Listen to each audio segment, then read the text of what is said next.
नमस्कार विद्यार्थियों, आज हम स्विस संघीय संसद की शक्तियों और कार्यों पर चर्चा करेंगे।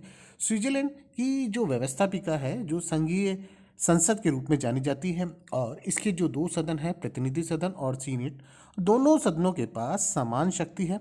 दोनों ही सदन विधायी क्षेत्र में, प्रशासनिक क्षेत्र में, वित्तीय क्षेत्र में समान शक्ति रखते हैं। दोनों के पास समान शक्ति व अधिकार क्षेत्र हैं और कोई भी किसी भी विषय से संबंधित जो विधेयक है वो दोनों सदनों में पेश किया जा सकता है। आज हम स्विट्जरलैंड की संघीय जो संसद है उसकी शक्तियों और अधिकारों के संदर्भ में आपसे चर्चा करेंगे। विधायी शक्ति। स्विट्जरलैंड की जो संघीय संसद है उसका मुख्य कार्य कानूनों का निर्माण करना है। हर प्राय सभी जगह जो व्यवस्थापिका का मुख्य कार्य कानूनों का निर्माण करना होता है और स्विट्जरलैंड की जो संघीय संसद है वह किसी भी विषय पर कानून निर्माण की शक्ति रखती है और दोनों सदनों के पास समान शक्ति है। स्विट्जरलैंड की जो संघीय संसद है वह संघीय अधिकारी आदेश भी जारी कर सकती है। यदि कोई विशेष आदेश जारी करना हो तो वो यह शक्ति रखती है कि विशेष आदेश या संघीय आधिकारिक आदेश जारी कर सकती है। साथ में संसद के द्वारा सामान्य संघीय आदेश किसी विषय को, किसी विधेयक को घोषित कर सकती है और उस विषय पर लोक निर्णय का अधिकार नहीं होता। प्राय स्विट्जरलैंड में प्रत्येक कानून जो सामान्य कानून है उन कानूनों पर लोक निर्णय की शक्ति का अधिकार जनता के पास में है, लेकिन यदि संसद किसी कानून को संघीय आदेश घोषित कर दे तो उस पर लोक निर्णय की शक्ति नहीं लागू होती है। संघीय संसद के द्वारा विभिन्न प्रकार के कार्य, कानूनों का निर्माण किया जाता है, कार्य किए जाते हैं। ये कार्य यदि हम देखें तो राजनीतिक अधिकार राजकीय अधिकार के संबंधी प्रस्ताव, संवैधानिक अधिकारों पर प्रतिबंध संबंधी प्रस्ताव, व्यक्तियों के अधिकार व दायित्वों से संबंधित प्रस्ताव, कर संबंधी प्रस्ताव, परिसंघ के कार्य, विभिन्न सेवा वर्ग, संघीय कानूनों को लागू करना, उन्हें क्रियान्वित करना, कैंटनों के दायित्वों का निर्धारण करना, संघीय सत्ता के गठन और उसकी प्रक्रिया से संबंधित जो विषय आते हैं उन विषयों पर संघीय संसद के द्वारा, स्विट्जरलैंड की व्यवस्थापिका के द्वारा कानूनों का निर्माण किया जाता है। स्विट्जरलैंड की जो संघीय संसद है वह अत्यावश्यक व्यवस्थापन संबंधी शक्ति भी रखती है। स्विट्जरलैंड की संविधान के अनुच्छेद 165 में सामान्य कानूनों पर लोक निर्णय की शक्ति का प्रावधान किया गया है, लेकिन लोक निर्णय की शक्ति के द्वारा जो कानून लागू करने की जो प्रक्रिया है उसमें समय लगता है, कानून सही समय पर लागू नहीं हो पाते। इस कारण से इस समस्या को दूर करने के लिए इस व्यवस्था हेतु अत्यावश्यक व्यवस्थापन की शक्ति संसद के पास है और संघीय संसद इस शक्ति का उपयोग करती है। ऐसे कानून जो तत्काल प्रभाव से लागू करना हो, ऐसे विशेष कानूनों जिसकी आवश्यकता स्विट्जरलैंड में हो, अतः उन कानूनों को अत्यावश्यक व्यवस्थापन के द्वारा लागू किया जाता है। लेकिन ये जो कानून है वह सीमित समय के लिए होते हैं। यदि स्विट्जरलैंड की 50,000 की जनसंख्या इन अत्यावश्यक व्यवस्थापन संबंधी कानूनों पर लोक निर्णय की मांग करे और जनता उसे अस्वीकार कर दे तो ऐसे कानूनों को समाप्त होना पड़ता है। वह कानून अत्यावश्यक जो कानून है, अत्यावश्यक व्यवस्थापन लागू नहीं हो पाते और ये जो व्यवस्था है अल्पकालीन व्यवस्था है।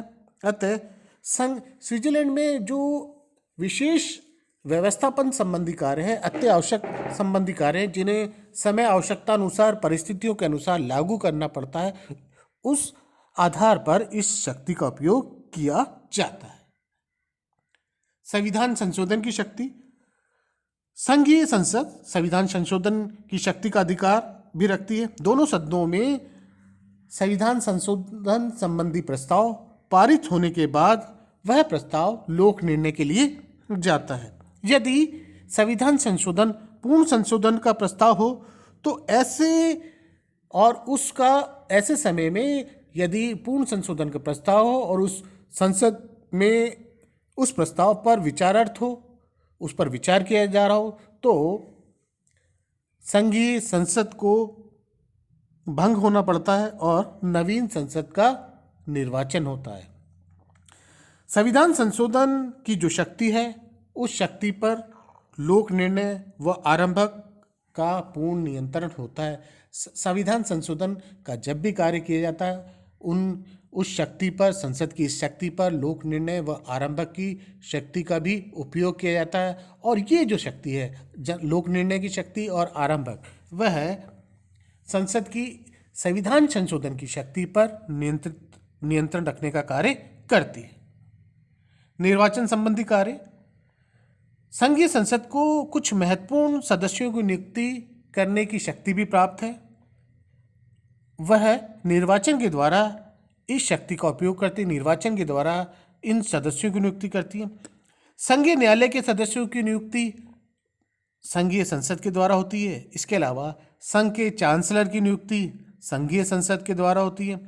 संकट काल में यदि मुख्य सेनाध्यक्ष की नियुक्ति करनी है तो वो भी संघीय संसद के द्वारा या संघीय व्यवस्थापिका के द्वारा होती है। इसके अलावा संघीय परिषद के अध्यक्ष व उपाध्यक्ष की नियुक्ति, संघीय न्यायालय के अध्यक्ष व उपाध्यक्ष का जो निर्वाचन है वह संघीय संसद के द्वारा किया जाता है। और ये जो नियुक्ति है संसद के दोनों सदनों में, प्रतिनिधि सदन और सीनेट, दोनों सदनों की संयुक्त बैठक में होता है। कार्यपालिका शक्ति। संघीय संसद या जो संघीय व्यवस्थापिका है उसका मुख्य कार्य कानूनों का निर्माण करना है, लेकिन स्विट्जरलैंड के अंतर्गत वहाँ के संविधान में संघीय संसद को कुछ शक्तियाँ व अधिकार प्राप्त हैं कि वह कार्यपालिका के क्षेत्र में उन शक्तियों का उपयोग कर सके। वैसे संघीय व्यवस्थापिका का मुख्य कार्य कानूनों का निर्माण करना है, लेकिन उसे कुछ कार्यपालिका शक्ति भी प्राप्त है।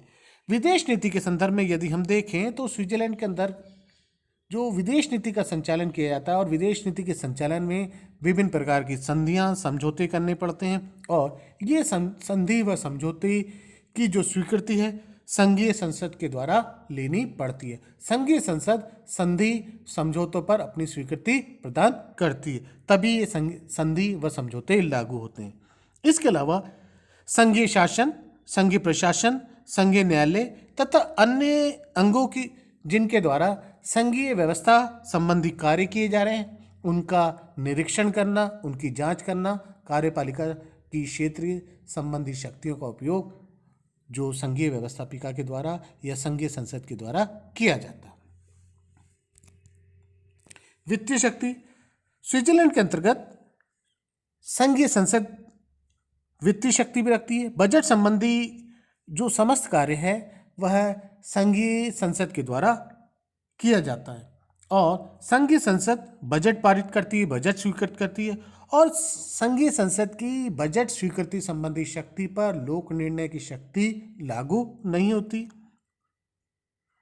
लोक निर्णय के द्वारा बजट स्वीकृति पर नियंत्रण नहीं रखा जा सकता है। अतः वित्तीय क्षेत्र में संघीय संसद के पास पूर्ण शक्ति है। कैंटनों से संबंधित शक्ति। स्विस संघीय संसद कैंटनों के संविधान के अलावा उनके संविधान से संशोधन संबंधी कार्य, कैंटनों द्वारा विभिन्न प्रकार के संधि समझौते संबंधी जो कार्य किए गए हैं उन पर अनुमोदन, इसके अलावा आंतरिक शांति हेतु विभिन्न प्रकार के कार्य संबंधी शक्तियों का उपयोग करती है।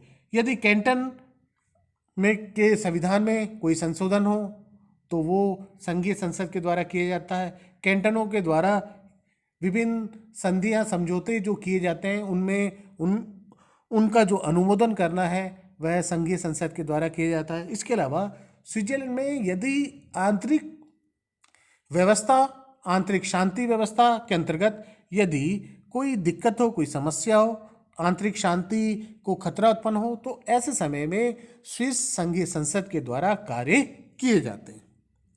न्यायिक शक्ति। वैसे तो स्विट्जरलैंड के अंदर संघीय न्यायपालिका है की स्थापना है और समस्त न्यायपालिका संबंधी शक्तियां संघीय न्यायपालिका के द्वारा की जाती है, न्यायपालिका के अंतर्गत न्यायिक शक्तियों का उपयोग किया जाता है। लेकिन संघीय व्यवस्थापिका के पास कुछ न्यायिक शक्ति भी है, वह इन शक्तियों का उपयोग करती है। संघ के विविध सत्ताओं के बीच यदि कार्यक्षेत्र, अधिकार, शक्तियों के संबंध में यदि कोई विवाद उत्पन्न हो तो वह संघीय संसद के पास आता है और संघीय संसद न्यायपालिका के तौर पर उनका निर्णय करती है। और संघीय न्यायपालिका के द्वारा यदि किसी व्यक्ति को क्षमादान किया गया तो ऐसी याचिकाओं पर जो निर्णय का अधिकार वह संघीय संसद के द्वारा किया जाता है। अन्य शक्ति, स्विट्जरलैंड में संघीय संसद की जो विभिन्न शक्तियों और अधिकारों के संबंध में हमने चर्चा की, उनके अलावा स्विट्जरलैंड की जो संघीय संसद है वह निम्नलिखित अधिकार व शक्ति भी रखती है। बाहरी सुरक्षा से संबंधित विधेयकों को तैयार करना या बाहरी सुरक्षा को कोई खतरा हो, स्विट्जरलैंड की जो व्यवस्था, स्विट्जरलैंड राज्य या देश को कोई खतरा उत्पन्न हो तो उससे संबंधित जो प्रस्ताव है वह संघीय संसद के द्वारा किया जाता है। स्विट्जरलैंड की स्वतंत्रता की रक्षा संबंधी प्रस्ताव, आंतरिक सुरक्षा से संबंधित प्रस्ताव, संघीय आदेश जारी करना, कैंटनों से संबंधित गतिविधियों में सहायता प्रदान करना, सक्रिय सैनिक सेवा का आदेश जारी करना आदि विभिन्न शक्तियों और अधिकारों का उपयोग संघीय संसद के द्वारा किया जाता है। स्विस संघीय संसद व्यापक शक्ति व अधिकार रखती है, लेकिन व्यवहार में यदि हम देखें तो संसद उतनी अधिक शक्तिशाली नहीं है जितना कि स्विट्जरलैंड के संविधान निर्माता चाहते थे कि स्विट्जरलैंड की जो संघीय संसद है उन्हें अधिक से अधिक शक्तिशाली बनाया जाए, उन्हें अधिक से अधिक शक्तियों का उपयोगकर्ता बनाया जाए। विधायी क्षेत्र में तो स्विट्जरलैंड की जो संघीय संसद है विभिन्न प्रकार की शक्तियों और अधिकारों का उपयोग करती है, लेकिन विधायी क्षेत्र में यदि हम देखें तो ऐच्छिक लोक निर्णय की शक्ति होने के कारण और इस लोक निर्णय की शक्ति के कारण स्विट्जरलैंड की विधायी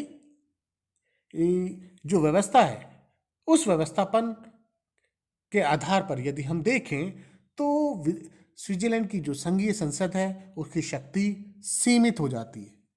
साथ में वर्तमान समय में कार्यपालिका के अधिकार क्षेत्रों में दिन प्रतिदिन वृद्धि होती जा रही है और कार्यपालिका लोक कल्याणकारी उद्देश्यों को ध्यान में रखते हुए संकटकालीन शक्तियों का उपयोगकर्ता के संबंध में यदि हम देखें तो उनकी शक्तियों में दिन प्रतिदिन वृद्धि होती जा रही है और वर्तमान समय में कानून निर्माण एक जटिल प्रक्रिया है। इसके कारण यदि हम देखें तो व्यवहारिक रूप से व्यवस्थापिका वह कार्य नहीं कर पाती है जो संविधान निर्माताओं के उद्देश्यों को ध्यान में रखते हुए संविधान के द्वारा व्यवस्थापिका को जो शक्ति प्रदान की गई थी वह उन शक्तियों का पूर्ण रूप से उपयोग नहीं कर पाती। वर्तमान समय में प्राय सभी देशों में कार्यपालिका की शक्तियों में दिन प्रतिदिन वृद्धि होती जा रही है और कार्यपालिका अपने आप को अत्यंत शक्तिशाली व मजबूत बना रही है। व्यवस्थापिका का मुख्य कार्य कानूनों का निर्माण करना है और वह उन संविधान के दायरे के अनुरूप कानून का निर्माण करती है, लेकिन वह उसकी शक्तियों में दिन प्रतिदिन ह्रास होता जा रहा है। स्विट्जरलैंड की यदि हम बात करें तो निश्चित तौर पर व्यवस्थापिका संबंधी शक्तियों व अधिकारों का जो उपयोग है स्विस संघीय संसद के द्वारा किया जाता है, लेकिन वहाँ लोक निर्णय की शक्ति भी है। स्विट्जरलैंड की संघीय संसद के द्वारा जो भी कानून पारित किए जाते हैं उन पर लोक निर्णय कराया जाता है और लोक निर्णय स्विट्जरलैंड की संघीय शक्ति और अधिकार क्षेत्र के संबंध को सीमित करती है, उनके अधिकार क्षेत्र को शक्ति को सीमित रखने का प्रयास करती है। आज हमने स्विट्जरलैंड की संघीय संसद की शक्तियों और अधिकारों के क्षेत्र में आपसे चर्चा की। धन्यवाद।